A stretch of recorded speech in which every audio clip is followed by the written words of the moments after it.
Empieza el día. El sol saluda tus sentidos y la radio es protagonista y testigo de los hechos locales, nacionales e internacionales en un encuentro de Bogotá con el mundo. Informativo C20, la mañana con café, actualidad e historias. Informativo C20, un espacio participativo de noticias y análisis. Escúchalo en Ecoradio Estéreo, Comunicar 20, la reacción prensa digital y síguelo en nuestras redes sociales.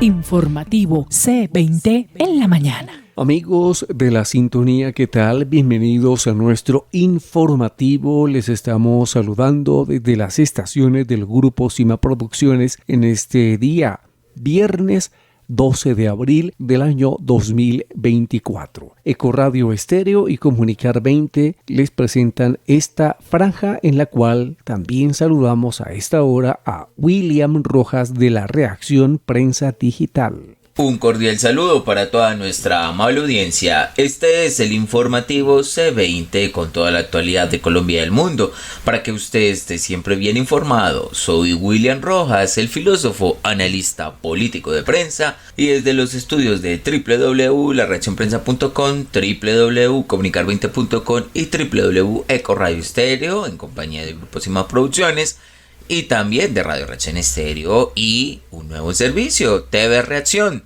el nuevo espacio que tendremos desde la Reacción Prensa. Le damos un saludo especial también para mis colegas, directores de sus respectivos medios y a la demás audiencia. El amanecer suele ser frío, a veces cálido, pero en la mañana siempre generamos un buen clima.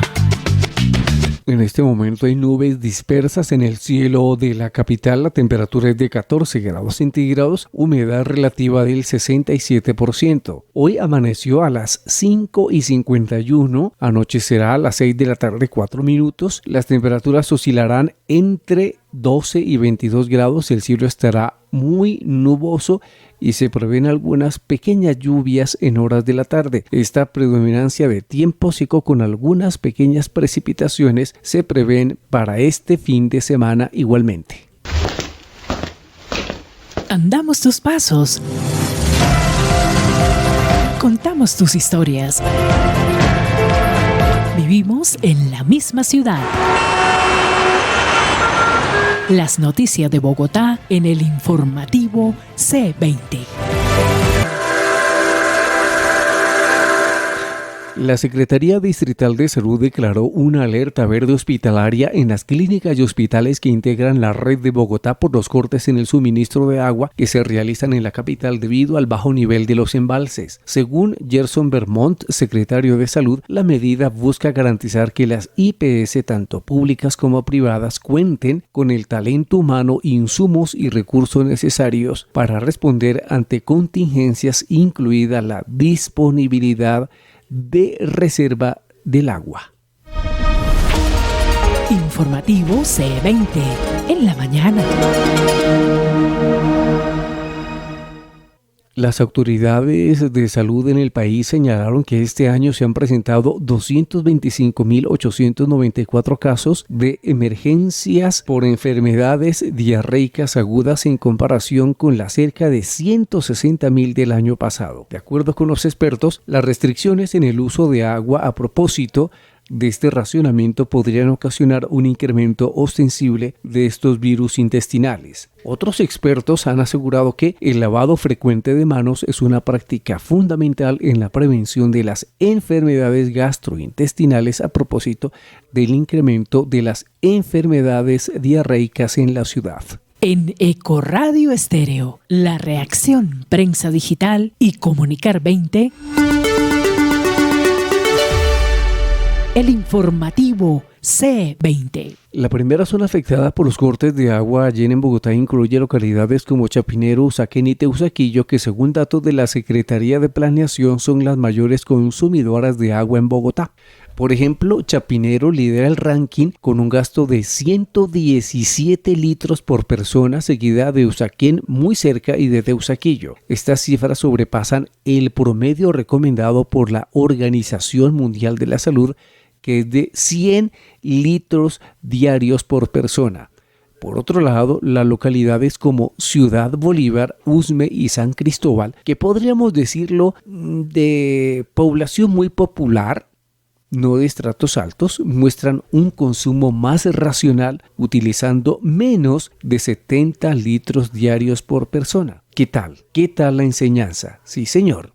A pesar de que la cifra es positiva en cuanto a que ha habido una disminución en el consumo de agua, no se cumple la meta de la alcaldía, que está en 15 metros cúbicos por segundo. Además, el distrito explicó que no ha llovido en el sistema de Chingaza y actualmente está en el 16.3%. Declaraciones de Natasha Bendaño, gerente de la empresa de acueducto y alcantarillado de Bogotá. Lo importante es lograr tanto una disminución en el consumo por la restricción como mantener la responsabilidad del uso del agua. Por el otro lado, las lluvias, que para el caso del día de ayer fueron 0 en el sistema Chingaza. Entonces el balance es muy positivo, nos ubicamos en 15.8 metros cúbicos por segundo el día de ayer. Eso es una reducción de casi 1.6 metros cúbicos, la meta es 2, entonces vamos en la dirección correcta. La restricción se sintió, digamos que era lo que necesitábamos, que nos ayudara a reducir el consumo, pero nos falta apretar otro poquito, y esa restricción adicional tiene que venir de los hábitos de los ciudadanos. Entonces estamos contando, agradecemos infinitamente la responsabilidad con la que todos actuamos el día de ayer, con la que vimos que no se generó un aumento del consumo, que era lo que mucha gente decía que podía llegar a suceder. O sea, sí estamos cambiando el comportamiento, sí estamos como apelando a esa conciencia de que esto es un acto de responsabilidad con la ciudad, con nuestros conciudadanos. Tenemos que seguir avanzando en el ahorro y en el consumo responsable. Bueno, así que debemos seguir en esta que es la ruta correcta.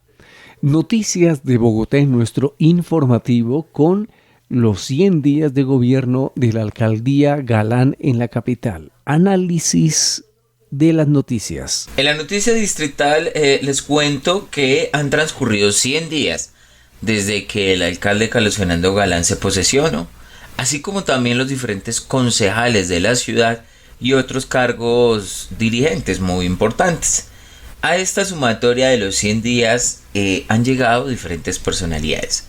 Pues para hacer una medición sobre el desempeño del alcalde Carlos Fernando Galán en materia de seguridad, parece ser, según lo muestran los resultados de la Policía Metropolitana de Bogotá, han sido exitosos. Uno de estos aspectos, por supuesto, es la reducción en un 8% en el homicidio, 26% en hurto a personas y 46% en el hurto de celulares. También hay una caída del 49, 35 y 17% en el robo de comercios, residencias y automotores. Sin embargo, el caso del homicidio creció el sicariato como una modalidad delictiva, quien ya supera el 50%. El secuestro aumentó en un 67%. Y el gran reto que tienen las autoridades en este momento es la extorsión, quien ya se disparó al 74%. La gran pregunta de todo este asunto es ¿qué está sucediendo y por qué hay una mala percepción? Permítame doy otros datos importantes. De 8.302 capturados, 7.106 fueron en flagrancia y 1.196 por orden judicial. Todo esto nos ponemos a revisar y al final encontramos que las cifras se han comportado muy bien, han sido a la baja, a excepción de la extorsión, del secuestro y me falta el otro, la modalidad del sicariato. De resto las cifras han bajado, pero ¿cuál es el asunto con la percepción? ¿Está Bogotá en una mala percepción o es mala inseguridad? Algunos expertos en seguridad, y yo personalmente tuve la oportunidad de estar en reunión con el general Waldron, con quien tuve la oportunidad de interpelarle, por supuesto, estos datos. Al final, lo que pudimos notar constatando las cifras, viendo la estadística, es que efectivamente en algunos sectores sí ha bajado las cifras con respecto al año inmediatamente anterior. Ahora la gran pregunta es la percepción. Como les decía, los expertos han realizado o han dicho que la percepción ha sido clave también para el entendimiento de la inseguridad, puesto que por supuesto vemos hoy en día, quizás en un mundo más digitalizado, diferentes videos de locales en todo Bogotá de cómo han sufrido el flagelo de la inseguridad. ¿Percepción o realidad? Este es el gran debate que tenemos en los temas de inseguridad de la capital. Considero, y dentro de mi análisis, que uno de los aspectos a tener muy presente es la falta de personal de policía para la ejecución de la seguridad en la capital. La falta que hace, por lo menos en esta ciudad con más de 8 millones de habitantes, ha sido impresionante. A pesar de que el alcalde ha implementado medidas como, por ejemplo, utilizar uniformados de manera civil, al mismo tiempo tener un grupo especial y utilizar sobrevuelos con dron, digamos que al final se continúa viendo la problemática. Claro está, es imposible de que no exista, por supuesto, inseguridad, pero todavía se siente, todavía se nota y sigue y sigue y sigue. Ahora bien, ¿qué tanto las cifras que muestran la realidad, qué tanto las muestras que cifran en estadísticas son en la realidad? Muchas personas denuncian, otros no. Entonces, no todo el mundo denuncia. Así que pueden haber algunas fallas en ese análisis que están realizando. Claramente, Bogotá Camina Segura, el programa del alcalde, tiene que potencializarse.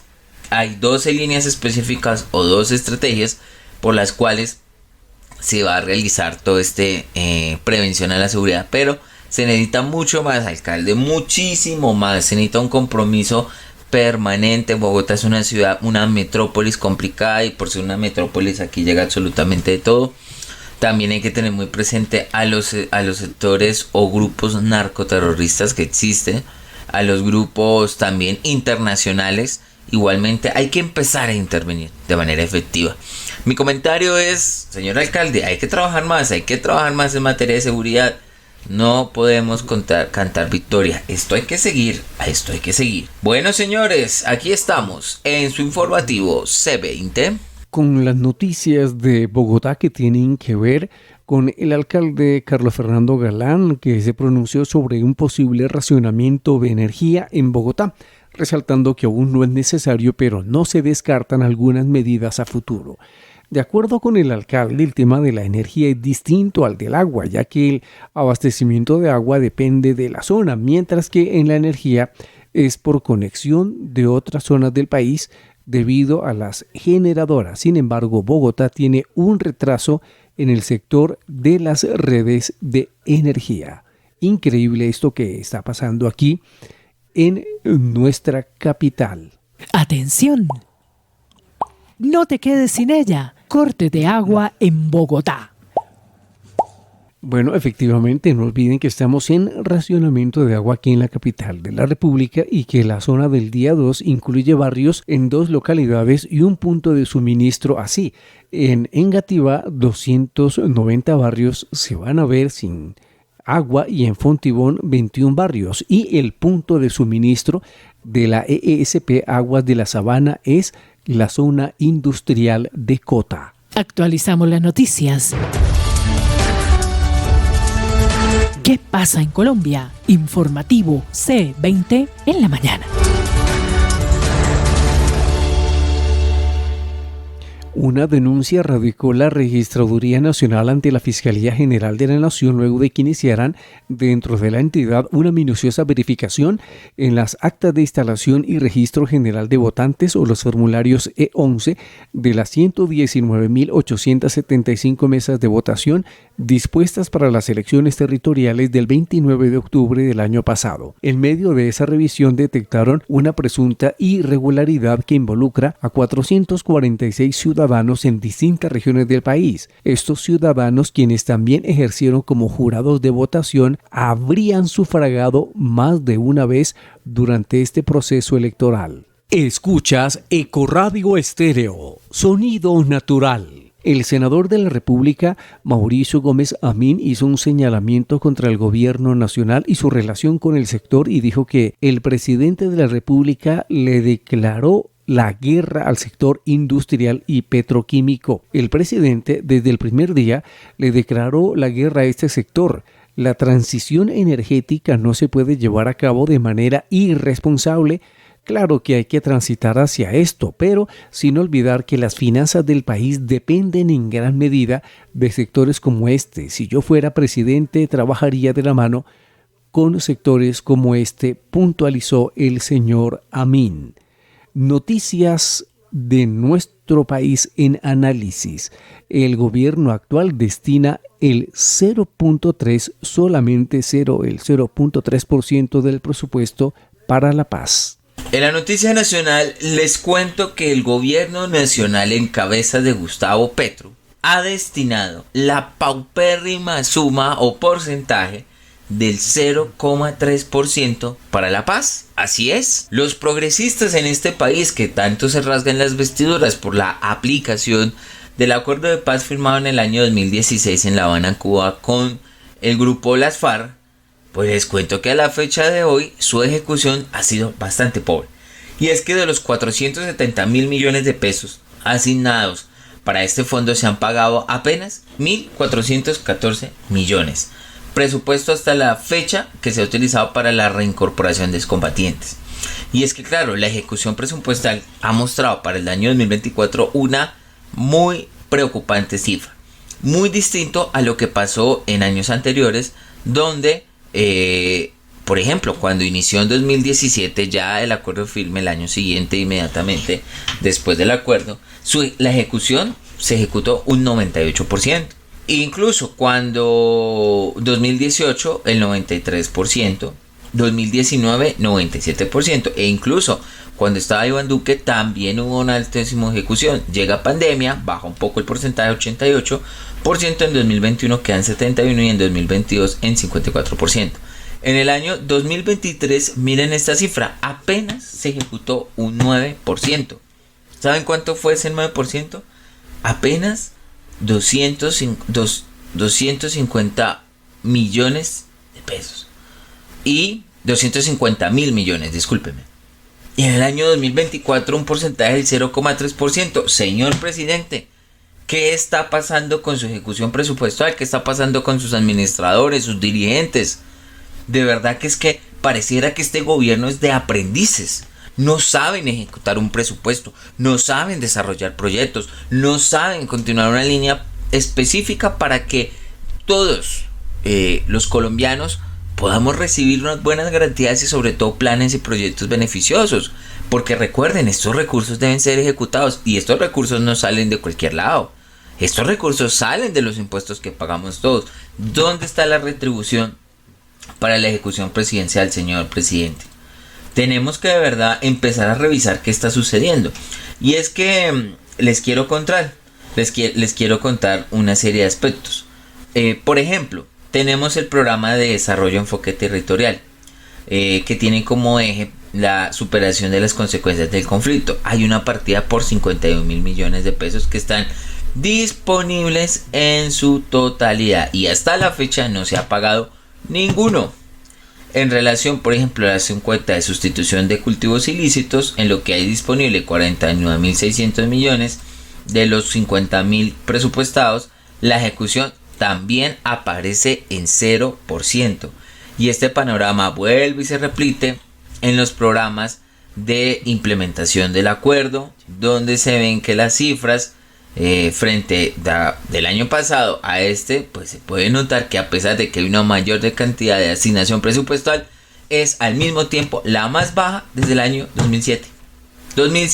Mire lo que está pasando. En total le fueron asignados al Fondo para la Paz 2,7 billones de pesos, de los cuales fueron utilizados apenas 250.000 millones. Es que el panorama es preocupante, damas y caballeros, y lo digo, tal vez ustedes no sean expertos en conocer el funcionamiento interno de un Estado y de cómo debe proyectarse los pagos, los dineros, los recursos. Pero si usted se pone a analizar y le pone sentido común, si no se ejecuta un presupuesto, significa que no están haciendo absolutamente nada por los acuerdos ni nada relacionado con lo que tanto dicen defender. Otro caso en particular, la Agencia Nacional de Tierras también ha demostrado desempeños bajos. En el 2023 esa subcuenta tenía 814 mil millones de pesos, de los cuales apenas se comprometieron 56 mil millones y se ejecutaron efectivamente 43 mil millones.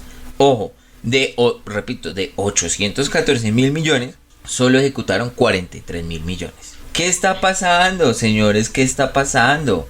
De todo lo que se han comprometido a utilizar los recursos no han hecho absolutamente nada. Es una vergüenza esto que se está viendo. Pero eso sí, para dar discursos y rasgarse las vestiduras, ahí sí lo tiene bastante sencillo. Pero señor presidente, ¿dónde está su ejecución? Es que al final sus propuestas se tienen que ver materializadas en la vida real. ¿Y cómo se pueden ver materializadas? Con planes y proyectos del presupuesto nacional. Si usted no ejecuta el presupuesto nacional, pues no van a llegar los planes y proyectos.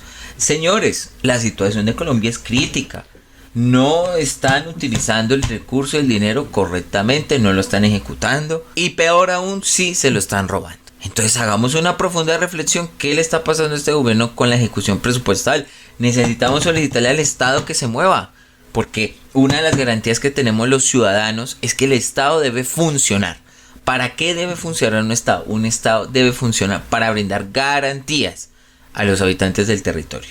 Y las garantías no las tenemos. Preocupante situación, preocupante porque este es un gobierno de aprendices. Seguimos, señores, en su informativo más importante. Recuerden que estamos en www.laredaccionprensa.com, en www.comunicar20 y www.ecoradio Estéreo. En cualquiera de las tres emisoras encuentra este informativo. Y también en YouTube Live, Facebook Live, @LaRedacciónPrensa. Puedes buscarnos. Ahí vamos a subir todos los días la información pertinente. Seguimos, señores. En la mañana.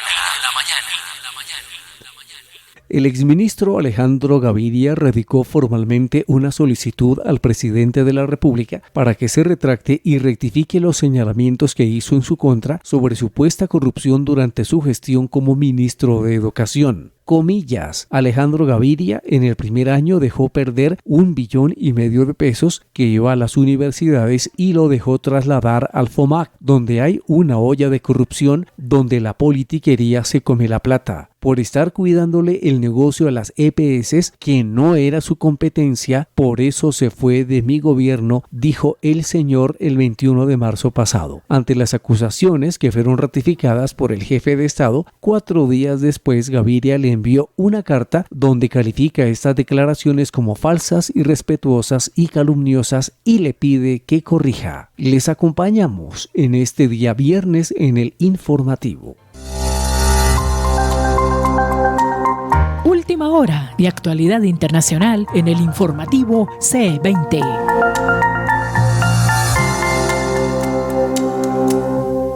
Un tribunal de España ha condenado a 7 años y 6 meses de cárcel a cada uno de los 11 acusados, entre ellos un guardia civil y 2 policías españoles, de introducir en España 367 kilos de cocaína procedentes de Colombia, además del pago de 45 millones de euros de multa en su conjunto. La Audiencia Provincial de Sevilla, en una sentencia notificada este viernes, que se puede recurrir, condena a los 11 encausados, 7 de ellos ya en prisión provisional desde septiembre de 2022, como autores de un delito contra la salud pública y el tráfico de drogas. Informativo C20 en la mañana. La ministra de Trabajo de Ecuador, Ivonne Núñez, anunció que ha presentado una demanda ante la Fiscalía contra el expresidente socialista Rafael Correa por traición a la patria. Además, solicitó la suspensión de sus cuentas en redes sociales. Según el gobierno, Núñez, quien también es ex jueza y ahora actúa como abogada, presentó la demanda en medio de una crisis diplomática entre Ecuador y México debido a la detención de Jorge Glass, ex vicepresidente de Correa, durante un asalto policial a la embajada mexicana en Quito. Análisis de las noticias del mundo. La dictadura de Maduro en Venezuela niega la existencia de la banda criminal internacional El Tren de Aragua. En noticias internacionales les cuento que de manera desconcertante, la dictadura de Nicolás Maduro en Venezuela mencionó que el Tren de Aragua no existía, que era una mentira, que era un invento. Y claramente, de una manera organizada, de una manera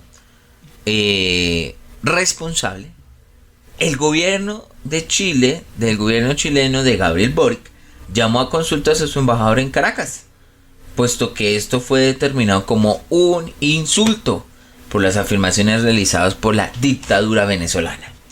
Así es, señores, Gabriel Boric llamó a consultas para revisar qué está sucediendo en estos aspectos, donde el Tren de Aragua, por ejemplo, es una de las organizaciones internacionales que quizás están dando mayores problemas en Latinoamérica. Hay algo muy curioso. Mientras el presidente de Chile llama a consulta a su embajador, en cambio en Colombia el presidente va y le rinde pleitesía al dictador de Maduro. Pleitesía a tal punto que igual, a pesar de que hay una dictadura en la cual se violaron todas las garantías democráticas, igual continúan avalando. El presidente Petro estaba muy contento allá con la dictadura. Y a pesar de todo eso, allá va a estar y va a seguir. Y Colombia va a continuar con esas relaciones con ellos. Pero no dice absolutamente nada. El Tren de Aragua es quizás una de las organizaciones que más tienen azotados, hablemos en el caso colombiano, en nuestro país. Son los responsables de los máximos niveles de extorsión que tenemos. Son los responsables del máximo nivel de sicariato que puede haber. Y no se está haciendo absolutamente nada. ¿Por qué en Chile sí pueden llamar al embajador y en Colombia no? ¿Qué se está haciendo en Colombia respectivamente para atender esta situación? Parece ser que ya la agenda del actual presidente está dada. Se la quiere jugar el todo por la dictadura. Pero esto va a tener consecuencias graves para el pueblo colombiano. Alabo y aplaudo la actuación chilena, porque el Tren de Aragua no es una mentira. El Tren de Aragua es una realidad. Son bandidos, son criminales y son personajes dispuestos, incluso, permíteme la expresión, a descuartizar sus víctimas. Así que el Tren de Aragua no es un juego. Hay que atenderlo como una política internacional contra el crimen. Y para eso se necesita el compromiso de todos. ¿Qué está haciendo Colombia? ¿Se quedó callado ante esta situación? Definitivamente es que este gobierno nos tiene de capa caída absolutamente en todos los niveles. Seguimos, señores, aquí es del informativo. Bueno, les acompañamos con las noticias más importantes de Colombia y el mundo.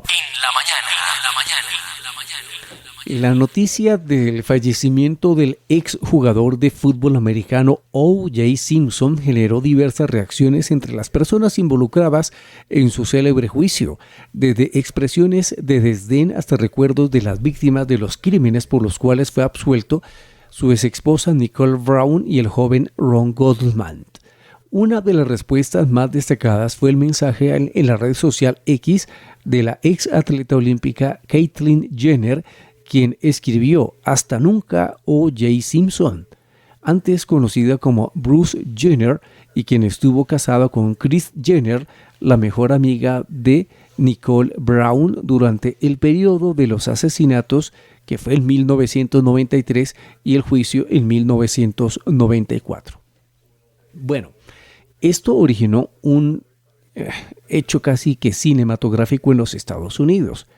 El pueblo contra O.J. Simpson fue el nombre del caso que llevó al estado de California a acusarlo por el doble crimen de su ex esposa Nicole Brown Simpson y del amigo de ella, Ronald Goldman, quienes fueron apuñalados en el patio frontal de la casa que la mujer tenía en Brentwood, al este de Los Ángeles.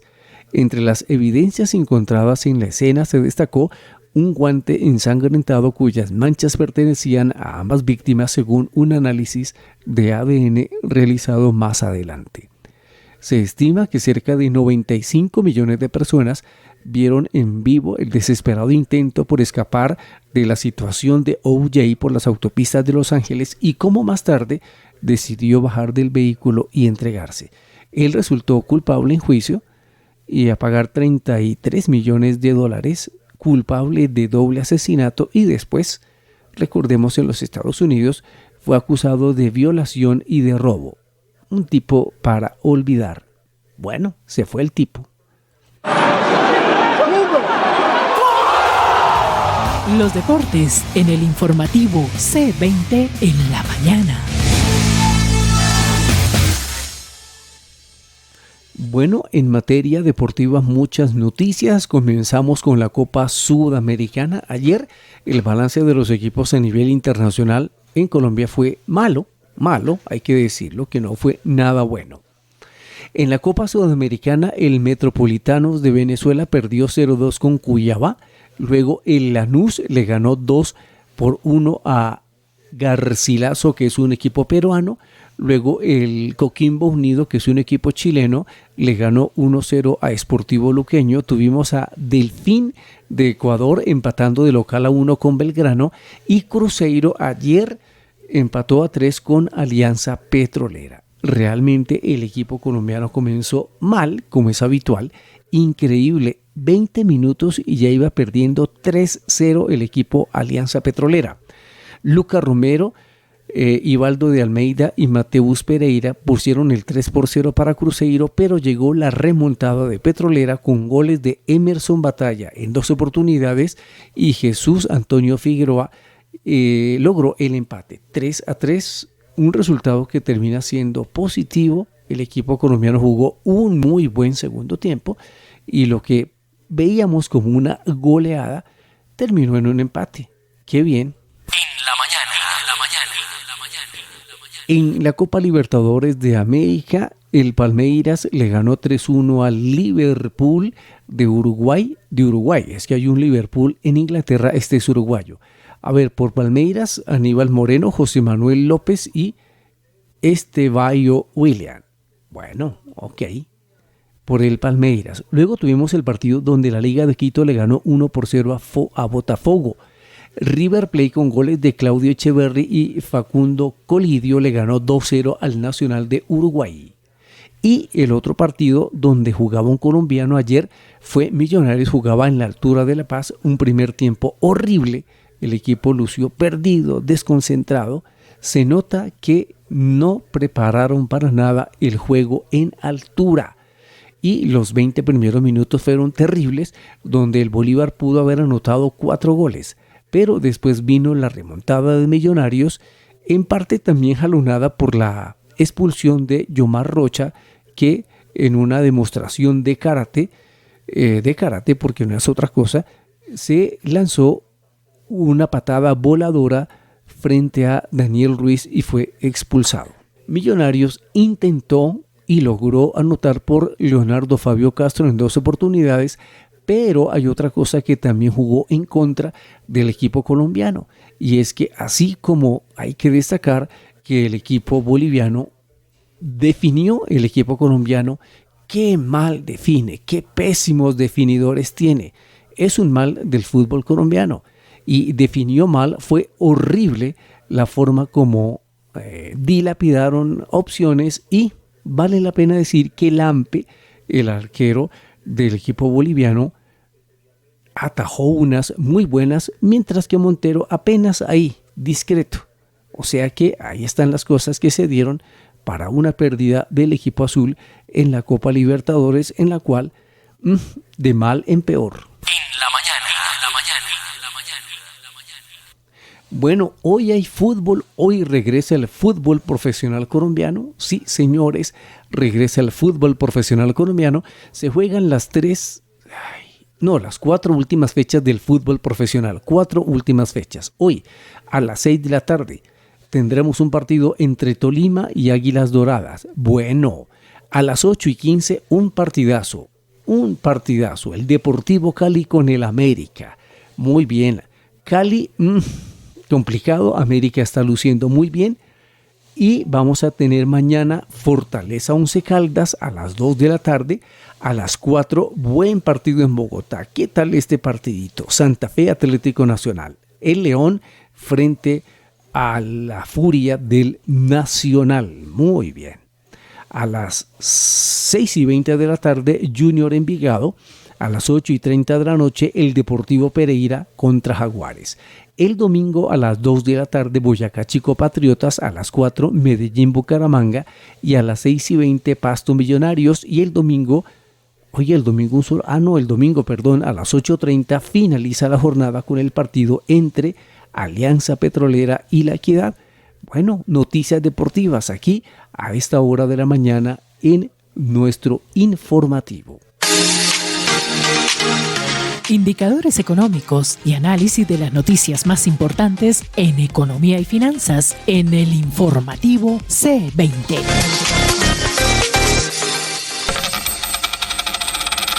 Los precios de la carga interna del café se mantienen en aumento y se ubicó en su punto más alto en 1.630.000 pesos desde hace 10 meses, así lo informó la Federación Nacional de Cafeteros de Colombia. La federación aseguró que la razón principal es la escasa oferta de café robusta en el mercado, especialmente por parte de Vietnam, el principal exportador mundial de este tipo de café.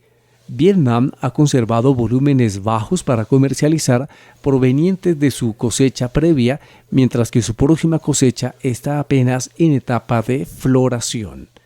Noticias económicas. El gobierno de Colombia sigue en la idea de importar gas de Venezuela. Ya para finalizar la noticia económica, la tasa representativa del mercado cerró el día de ayer en 3.820 pesos el dólar. La libra de café subió $2,17 y el barril de petróleo se posicionó en 1.415 la acción de Ecopetrol. Y el barril del petróleo, bajó a $89,74. Bueno, la economía colombiana aún necesita soporte para avanzar.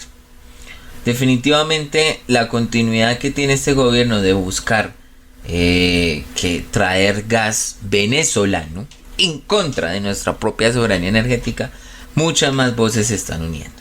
Representantes a la Cámara y senadores han coincidido en que la prioridad debe ser la continuidad de exploración y explotación de recursos en Colombia. Nosotros no podemos estar dependiendo de lo que suceda en el vecino país. En el marco de la semana Arpel Naturgas 2024, varios congresistas manifestaron su posición frente a esta situación. Y es muy importante ver que si nosotros no analizamos que no se explore, créame que al final las cuentas van a ser mucho más altas para cualquier situación. Yo sí digo, y mi comentario al respecto es: si nosotros no hacemos algo al respecto, Colombia podría tener una de las crisis más grandes, y no hay peor para un país tener que importar los insumos básicos energéticos. Ojo bien, se ha repetido, se ha dicho, se ha mencionado un montón de veces. ¿Cuál es la obstinación del presidente? ¿Qué está pasando? En fin, señores, les cuento que con todo este asunto que ha venido sucediendo esta semana, uno de los hechos, por ejemplo, entre otras cosas importantes, ha sido que se levantó la sesión del Congreso, toda vez que el presidente del Congreso, Iván Name, mencionó o le dio contestación a la acusación que realizó el presidente en contra del Poder Legislativo. Por esta situación levantó la sesión en modo de protesta contra este conversatorio. El país, señores, quiero dar con esto mi cierre, no quiero dar un panorama pésimo, pero el país no va bien. El país en este momento tiene una gran incertidumbre, una falta de confianza y por supuesto una falta de inversión. Pero súmele a eso también la pésima ejecución presupuestal. Y el hecho de no ejecutar el presupuesto también es que no va a haber dinamismo en la economía. Y por supuesto la inseguridad se va a acrecentar, la desconfianza, absolutamente todo va a empezar a crecer y el país no va a estar bien. Señor presidente, por favor, menos retórica, más acción, mucha más acción. Usted ya es el presidente, usted no es un candidato con retórica para dialogar en todo lado. Usted ya tiene que estar ejecutando. Tanto que dice hablar por los pobres, pero no ejecuta absolutamente nada. El país necesita tomar otro rumbo, señores, pero mi mensaje es un mensaje a la unidad. No podemos permitir que bajo ninguna circunstancia haya desunión. Necesitamos unión, firmeza para poder sacar adelante esta bonita nación. Bueno, señores, damos por concluido el informativo C20. Recuerden que vamos a estar de lunes a viernes, ya casi se viene en Google Podcast, Spotify, vamos a estar en diferentes plataformas, ya casi, esto toma un poquito de tiempo por el aspecto técnico, pero vamos a tener, también vamos a estar a hacer presencia en esos medios digitales. Muchísimas gracias a todos ustedes. Esta semanita estuvo un poquito agitada, no pudimos estar completamente en el informativo, pero primero pido excusas y segundo, vamos a arrancar con toda la próxima semana. para poder iniciar. Incluso vamos a tener un par de invitados, ya lo menciono, representantes a la Cámara de Senadores y todo quien dirigente esté implicado en la actualidad de Colombia. Vamos a traerlos en el informativo, porque este informativo va a crecer y va a tener invitados de lujo, y poco a poco llegaremos a más y más personas. Muchísimas gracias a todos nuestros oyentes. Le envío un cordial saludo para mis queridos amigos y colegas Carlos Julio Calderón y Luis Moreno, miembros de Cima Producciones, de www.comunicar20.com, www.ecoradio estéreo. Y aquí desde los estudios les habla William Rojas, el filósofo. Visítenos, La Reacción Prensa. Muchísimas gracias a todos y les deseamos un excelente fin de semana.